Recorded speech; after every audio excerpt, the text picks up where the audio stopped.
You're watching The Ryan Silverfield Show, presented by AutoZone. Let's go bowling. We're getting ready for the Serve Pro First Responder Bowl by sitting down with key members of this team as we look ahead to Utah State. It's the bowl edition of The Ryan Silverfield Show. Let's go. The game is on. The Ryan Silverfield Show is presented by AutoZone. When you've got car trouble, you want help from number one. So if you've got a battery problem, head to AutoZone, America's #1 battery destination. Get in the zone, AutoZone. And by Conway Services, the official HVAC partner of Tiger Athletics. Chick-fil-A, we didn't invent chicken, just the chicken sandwich. RJ Young, technology solutions that power your business. Tennessee Lottery, turning dollars into dreams. The Tigers are going bowling again, 9 straight years. I never get tired of that. Hi, everybody. I'm Dave Willoshin. And I'm Jarvis Greer. We had a conversation with Coach Ryan Silverfield. Here's what he had to say. Coach, it's been a little since we've last talked. A lot of things have occurred, including a very sad moment for all of college sports when the very unique Mike Leach passed away so unexpectedly. Yeah, the sudden passing of Coach Leach obviously hit the college community hard, this region. Obviously had the opportunity to coach against him and have known him for a long time. Our hearts and our thoughts and prayers are with the family, Mississippi State community, and all those affected by him. But truly a giant among men, and obviously a wonderful character who we know will be watching down and keeping an eye on all of us football coaches and all those positive effect he had on their lives. Coach, as you look through this past football season, what are some of the things that stand out to you on the field, off the field, that you and your players have been able to accomplish? Well, you know, look, it's obviously we'll be the first to admit we weren't pleased with the regular season record. Too many close games, right? Too many games that we woulda, coulda, shoulda, right? You go back to the Houston game, the way that one ended, the 4 overtime loss at East Carolina, right? The first half versus Tulane, and then obviously not being able to finish in the UCF game. So you look at those things, and then the SMU, right? Last play of the game, the way that ended. So you look at some of our losses, and you say, man, if we had done 1 or 2 things here, that's the nature of college football. But you look back about that, and you try to find the positives, right? What could we have done well? I think our guys had resolve all season. I don't think anybody watched the 2022 Memphis football Tiger football team and said, man, those guys quit, they didn't care. They battled, right? You look at what we were able to do in the second half of Tulane. The way they continue to fight throughout that whole year, right? Be able to bounce back after the Mississippi State game and able to get a great road win at Navy. We showed some growth in different positions. Pleased, we got some young guys, but you know, having the 10th youngest team in college football to show the things they showed, you know, makes for a bright future ahead. So far, this offseason, small, but you have really done an unbelievable job retaining. Portal's been quiet, and you have the commitments of another record-setting recruiting class. Yeah, and it always starts back at home, right? Take care of your own roster. And roster management's a word we've talked about throughout college football over the last few years. But being able to keep the guys that you currently have and keep them here. And actually, those guys that had other opportunities maybe to go in the transfer portal or even declare for the NFL draft said, you know what? We got a good thing going here at Memphis, and we've got unfinished business. And so you're grateful to have those type of young men in your program that create your culture, that know what it takes, right? And they're going to come back hungrier than ever to go find a way to win a championship. So it's quite pleasing that so many of our young men say, man, you know what? University of Memphis, Coach Silverfield, that's exactly what I want. In fact, let's get better. Let's improve. How can we do that? Obviously, we'll focus on next season, but to see some of these young men that are committed and truly all in to get this thing done the right way, it's huge. When you talk about on the recruiting front, we've got a wonderful coaching staff, a wonderful staff that's done a fantastic job of identifying the right fit for us. Guess what? They also happen to be really good football players. It'll be another record-setting class for our program. Speaking of record setters, Seth Hennigan's already over 3,000 yards, and he's already way up there in the list of Tiger quarterbacks. That was the huge get that you had to have in coming back. Talk about his growth from the time that you signed him to the time now that he's here going into his junior season. When we got him, he was a 17-year-old that came straight from the state championship game, drove up on 24 hours of sleep, 24 hours after the state championship game, and enrolled in Memphis early. The physical development's been huge for him, but also the mental aspect of the game, right? Freshman All-American, showed some growth potential during the freshman year. And then this year, maybe statistically people say, oh, he didn't have as good of a year as you want. Obviously, that's always reflected in wins and losses. But he did a lot of good things. And obviously, some of the interceptions were off the drop passes, misrun routes, bad protections, all those things. But Seth's growth this season continued about on the lines that we wanted. Now we've got to turn those things into wins. And I know he's looking forward to doing that for another season. One aspect of college football, all of college sports now, is the NIL. Tell us a little bit of an update on how those efforts are going, because you have to have it. Name, image, and likeness as NIL is the new day and age of college football. Whether you like it or not, it's here. And we have to embrace it and say, okay, this is the new way college football is going. And it's so important that we can take care of our student athletes. Look, they got a lot of great things. Obviously, being able to be a student first and their education is important as anything. But if we have the ability to benefit them because of some of the things they're able to do, it's huge. And so NIL is great front for us at the University of Memphis. The efforts from the city and all of our fans will continue to try to push and applaud. We're making some good strides. We need to continue to have people buy in and help us out.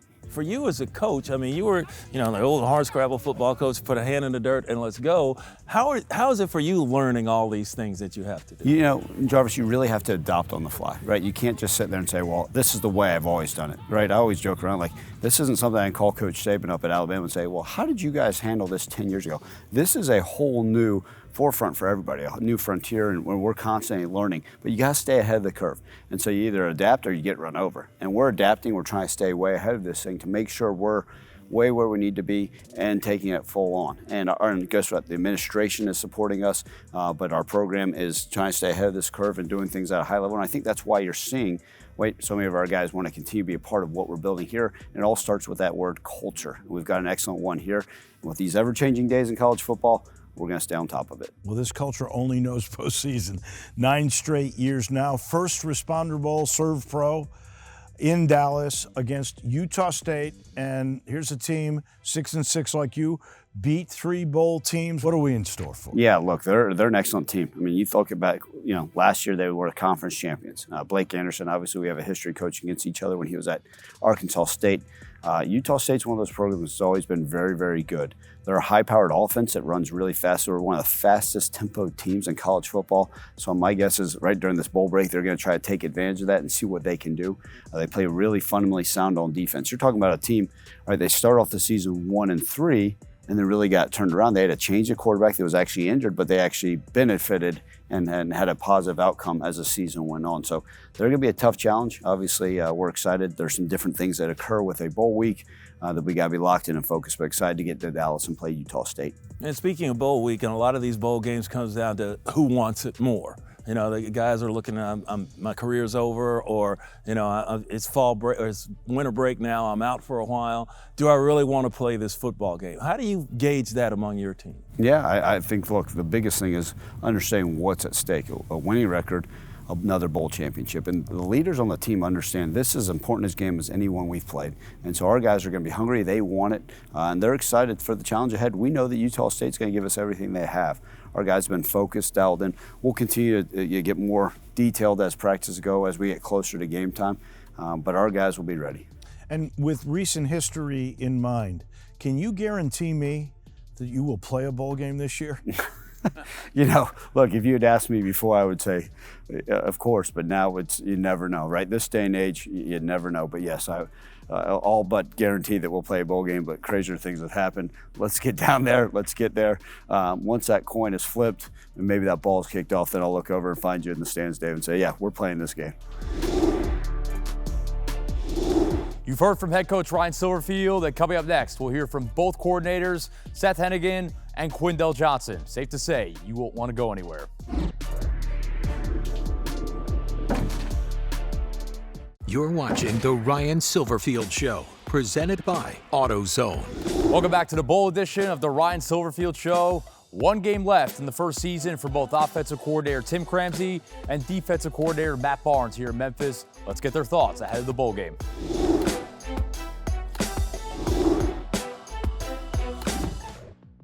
Coach, first year here in the books. Assess how you think it all went. You know what? Overall, I think it went well. We're gonna play this ball game. Hopefully, have some success in this ball game. We're gonna look back and see just how close we were in some of those games. and what we need to do this offseason to fix it. But overall, it was a good year. Enjoyed working with the guys that we worked with. Enjoyed working with the staff. Loved working with the players. We just got to find those couple plays that are going to get those wins we need to get in close games. Most coaches, the best coaches, adapt to their personnel. How much adapting of your style did you have to do with this team as it's currently? Not much. Not much, and I said it before, part of accepting this job when Coach Silverfield and myself sat down was that the philosophies and the personnel was similar to what we had. It wasn't a whole lot. You learn the terminology, but that's just learning a different language. The hard part is going through spring, going through summer, going through fall, and getting to know exactly where your players, what they're best at. So you break it down, not only, well, this kid's fast, this kid's got good hands, this kid runs good routes, but who's our best 7-cut runner, who's our best post runner, who's our best skippy runner, who's our best option runner. That's when you really get to know a team. Where are these guys' skill sets maximized on Saturday afternoon? And that's where, as a coordinator, you really get to understand and know your team. And I thought, for me, that started coming along. And knowing that going into this season with the guys who played for us this year is an advantage for me in the stability side of it. And then getting the young guys who are expected to help us next year, they're going to develop, and we're going to find out come opening day next year as to what they can do. Are they the same player, or do they step up and play differently in Saturdays in the fall? Coach, I want you to assess the improvement, of which there was a bunch, from the beginning to the end of this season with your defense. Proud of our guys, super proud of our defense and how they came along through the year. We had a lot of new guys, a lot of guys playing for the first time, and it was a new defense for everybody. So, some of those growing pains were to be expected, and it was a great challenge at the beginning of the year for us, and playing Mississippi State back-to-back with Navy, and then being able to get back into sort of playing, quote-unquote normal defense for the rest of the way kind of allowed us to get our guys acclimated to the speed of the game and the style of defense that we wanted to play, and so super proud of how they came along. Excited to play Utah State. Got a really talented offense, dynamic. I actually know the offensive coordinator very well. He's a dear friend of mine, and he's a tremendous football coach, and I know a couple guys on the staff there. They do an outstanding job. The way that they are coached, it jumps out on the film, and they do a really good job there at giving you a ton to prepare for. So it'll be a great challenge for us. Quarterback's a really good player. Played a couple guys at the quarterback position this year, but the guy they've kind of used down the stretch has been really good. We have a really good player. Tailback's good, and a bunch of receivers. They've been really good at receiver the last couple of years. So a great challenge for us. Again, they do a good job up front, well coached up front. So it'll be an exciting game for us to get ready for.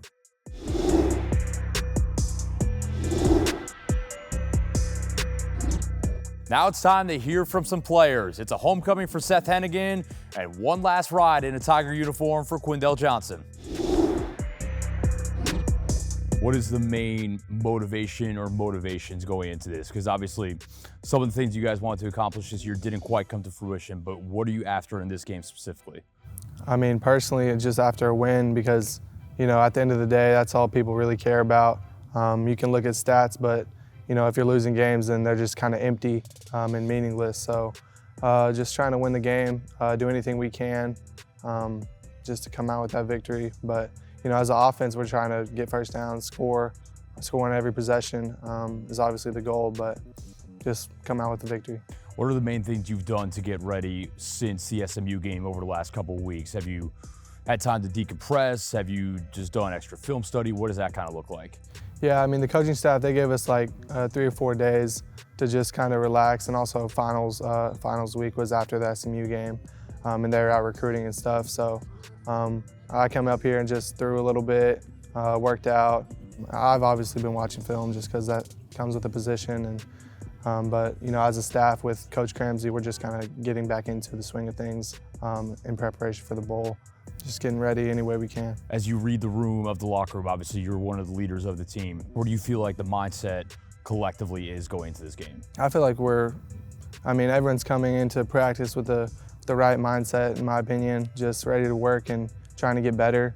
I've heard coaches say that teams in the past or teams other places will kind of be like, oh, screw this after a season such as the one we had, but I feel like everyone's coming to work with the right mentality. So, I mean, kudos to our guys for that. And just, you know, I'm proud of them for doing that and having the right mindset. Hopefully, you know, win the bowl game and then go into the offseason the right way. Quindell, one last ride. What's the feeling going into this? Right now, I'm just trying to enjoy the moment, man. Just enjoy the time with my brothers one last time. Just, you know, just taking it all and just trying to enjoy this process because I know it's going to be short-lived. It's finna end. So right now, man, I kind of had a couple, you know, flashbacks, you know, reminisce a couple times. But right now, I'm just trying to, you know, kind of be where my feet are, you know, just enjoy my time with the guys for right now. How do you sum up the motivation level going into this game?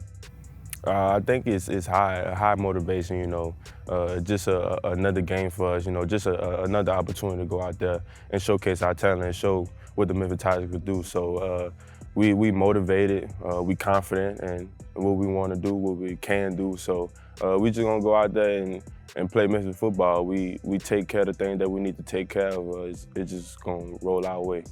What can we expect from this Utah State team that a lot of people obviously are going to be unfamiliar with? That they are probably one of the fastest teams we will play this year. They like to, you know, really no huddle. They like to go with a lot of tempo. So you're gonna see a lot of tempo from this Utah State team. How important is it for you to go out as a winner? How important is that? I feel like that's very important. I think that's one of my challenges, you know, just to lead the guys any type of way, like just to get this win. I think that'll be essential for me, not just for me, but for the guys, because, you know, I'm real, like, more about the team than anything. You know, just going out with this win, I think it'll mean a lot, man. It just says a lot, you know, about how much we went through this year and just the motivation that we have, the drive. You know, we went through a little bit of adversity, but, you know, just the character that we have with this team is going to show a lot.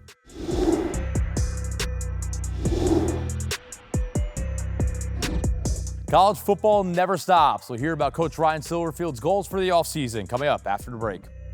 You're watching The Ryan Silverfield Show, presented by AutoZone. Let's take a look at the AutoZone road ahead. I can't wait for spring ball already. That's our road ahead. Spring football will be here before you know it.